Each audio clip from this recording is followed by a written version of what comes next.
évidemment, mais on ne peut pas passer à côté de la haute température. Donc, le retour d'expérience qu'on va faire aujourd'hui.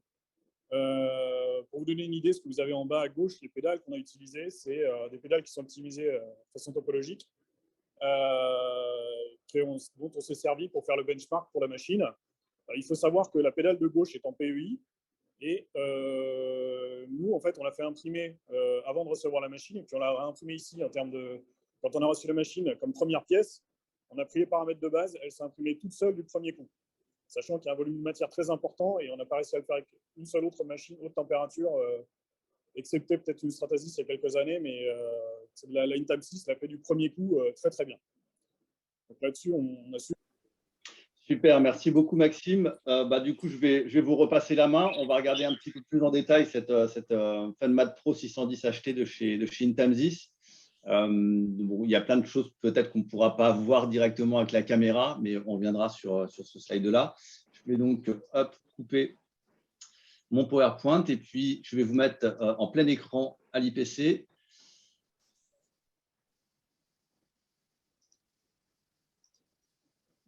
Didier, tu nous entends? Oui, tout à fait. Super.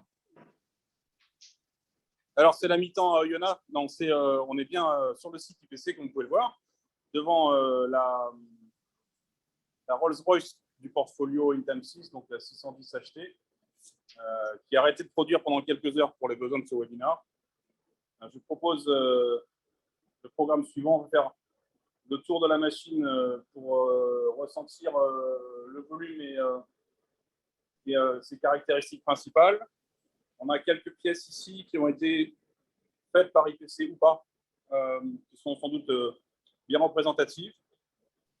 Et ensuite, on demandera, et c'est ça le coup du spectacle aujourd'hui, un retour d'expérience d'IPC à travers Maxime, qui nous donnera son meilleur ressenti impartial. On est assez confiant sur le fait que ce soit bien positif. Alors, je vais prendre cette petite mon iPhone pour rien cacher. Voilà le devant de la machine. Quelques rappels sur les données numériques que Manon a esquissées. On a une bécane d'une tonne 5. On monte à 300 degrés dans cette chambre. 500 en extrusion. On a tout un tas de ce qu'on appellerait de toute option qui sont fournis en standard avec la machine, qui n'a pas de tiroir d'options. On peut le trouver ailleurs. Je vais gentiment voir l'arrière qui n'a rien de spectaculaire, si ce n'est que c'est une banale prise en triphasé 380. Je vais demander à Maxime. Didier, oui. Tant que tu es derrière la machine, tu peux peut-être montrer la régulation de la température de la tête derrière la machine. Ça peut être intéressant. Alors, oui, on n'a pas assez préparé et pas démonté du coup. Donc, on va voir si on peut le faire tout à l'heure. D'accord? Ça marche. Sur la tête, éventuellement directement. Oui, oui. Et je voulais que Maxime nous confirme qu'il n'y a pas besoin de supplément que ce soit d'alimentation, d'aération. Elle est out of the box. Elle est quasiment tout le monde. OK. Et encore peut-être de manière assez représentative des capacités assez évoluées. On a ici 4 chambres de filaments. Pourquoi 4 2 x 2 pour implémenter de près ou de loin de l'impression continue, que ce soit avec les filaments AA ou avec les matériaux supports. Les caractéristiques de ces compartiments, c'est d'être chauffé entre 50 et 70 degrés. Ce que ça permet, c'est au-delà de sécher de nouveau le filament si nécessaire, de pouvoir le préparer gentiment à l'extrusion. Voilà, ça c'est encore une fois, la 610 dans son ensemble. On va passer à la chose suivante, on va montrer quelques pièces, on va repasser devant la caméra principale, si tu veux bien Olivier. On en a évidemment préparé quelques-unes. Celle-ci, qui va ou pas avoir un rendu sur cette caméra, donc évidemment une pièce auto en Ultem. J'espère qu'on pourra voir la perfection de la finition sur cette caméra. Elle sera visible sur tout un tas de salons, et notamment le 3D Print, qui sera animé en partie par Catvision. J'ai demandé à Maxime de nous montrer d'autres pièces. Donc une pièce aéro, comme on peut le deviner, toujours en Ultem. On sera particulièrement attentif à la qualité de surface et malgré la finesse des parois. On n'est pas sur un mode base, on est sur 2 parois.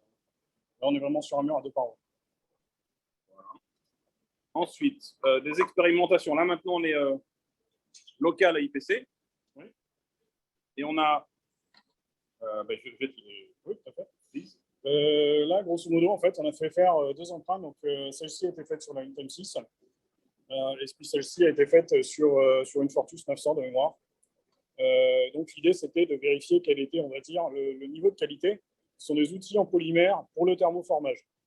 Et là, l'idée, c'est vraiment de vérifier ce qu'on peut avoir en termes de qualité. Donc, si je vous montre d'abord, en fait, ce qu'on a au niveau de la qualité d'impression Stratasys, vous voyez qu'on a quelque chose qui est quand même relativement propre, mais bon, les angles, c'est pas terrible.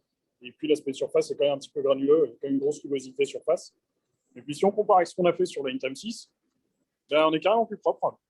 On est imprimé avec les mêmes paramètres, donc même épaisseur de couche, même, on va dire sur les paramètres principaux, température, donc c'est le même matériau, c'est du Ultem 90-85. Et puis, ben, on est quand même, on a un aspect de surface qui est bien meilleur, qui pour le thermoformage a son importance. Donc là, on estime qu'on est très très bon. Et peut-être une dernière qui sera de nouveau commentée par Maxime. Ouais. Donc ça, en fait, c'est une pièce qu'on a imprimée en pic, donc ça fait partie des premières pièces qu'on avait. C'est notre benchmark en interne qu'on a pour vérifier, on va dire, le dimensionnel, pour vérifier qu'on est bien vraiment bon, etc. Donc là, on voit déjà qu'au niveau du parcours d'outils, on est très très propre. Cette pièce, elle est en pic, mais elle a une particularité, c'est qu'elle est cristallisée directement dans la machine et on a un taux de cristallisation à 30%. Donc on est quasiment au maximum de ce qu'on pourrait obtenir, sachant qu'on a amélioré la pièce depuis. Et au niveau des tolérances, la machine nous a fait tenir des tolérances au 10e. Il y a certaines cotes, on est littéralement à la cote de la DFN. Donc ça a été relativement impressionnant pour nous, forcément. Et on poursuit un petit peu sur cette voie exploratoire grâce à l'ouverture de la paramétrie sur la machine.